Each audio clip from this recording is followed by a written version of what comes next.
French, but I just did a PhD in biology, but on animal behavior in Turku in Finland, south of Finland. I was working on the human-animal relationship in working animals, so timber Asian elephants, sled reindeer, and leisure horses. Oh. Horses are, especially working horses, leisure horses are living in a human and constrained environment made by humans for humans. So they are in constant interactions and forced interactions with humans. And so studying the human-animal relationship is therefore very important to understand the mechanism behind it and how it affects the horse welfare, how it affects their daily life, and how it affects their behavior around humans and also in different conditions.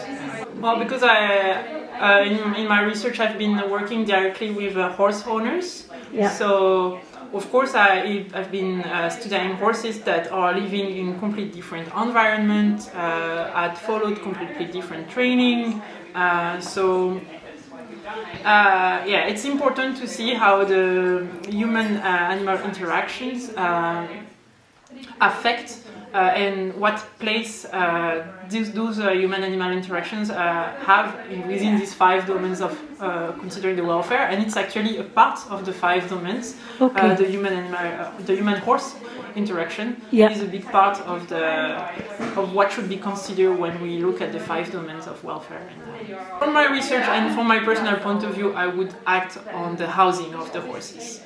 For me, there is way too many horses that are housed in stable and spend most of the day or most of their time indoor in independent stables, and for me it's one of the most basic needs is to have the freedom to move and to socialize with conspecific and to be able to interact with and having multiple type of interactions, even if they are bad or good. It's important for their social life to learn how to live in group, and they need it, and this need is in many cases not fulfilled, and that's one of, to me, it would be one of the most important ones to fix. We can adjust our methods according to the horses and how they react, and to try to improve the performance of the training to make it less stressful for the animal, easier to cope with, to accept that we are demanding things from them and they are not asking consent for it.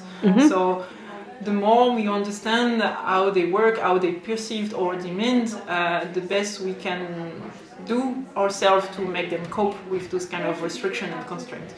I've known each other, and I found out that for horses, the main relationship they have with their main caretaker, the longer this relationship has been established, the less scared those animals would be towards novelty. So apparently a long relationship with someone familiar who interact with them every day can be beneficial for them and allow them to generalize discomfort to other situations.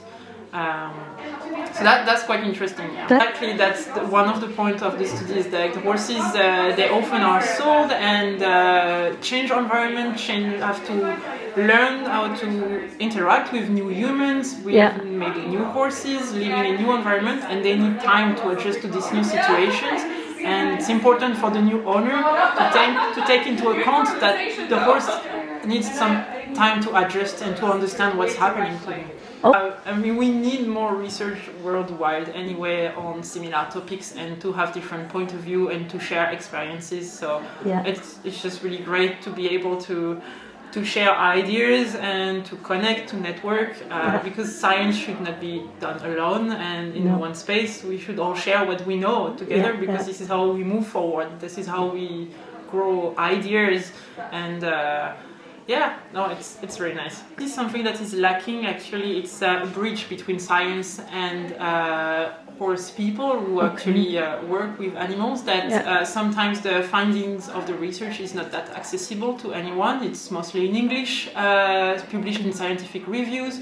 So there is a really big need to work with journalists, to work with science communicators, to share our results in a proper manner. But I think we need to do that. That's one of the most important points, that we need to work, because there is no point of doing research if we can't share it and if we can't help people to apply the results. No. Well, actually, I'm not specialized in equine science. Okay. I'm an animal behavior researcher, so it's easy for me to work on horses because I know them. I personally owned horses. I've been working with horses, so it's an easy way to go towards horses because I have a big background on them. But I'm actually fascinated by any kind of animal behavior, and I've been working with Asian elephants and with reindeer as well, and I'm eager to also work with other animals because it's also very informative for us to do comparison in between species that are alike or less alike, and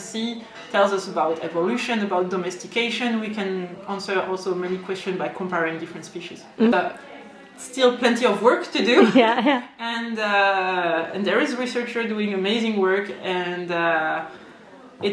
we need to share that more to a wider audience. And that's important.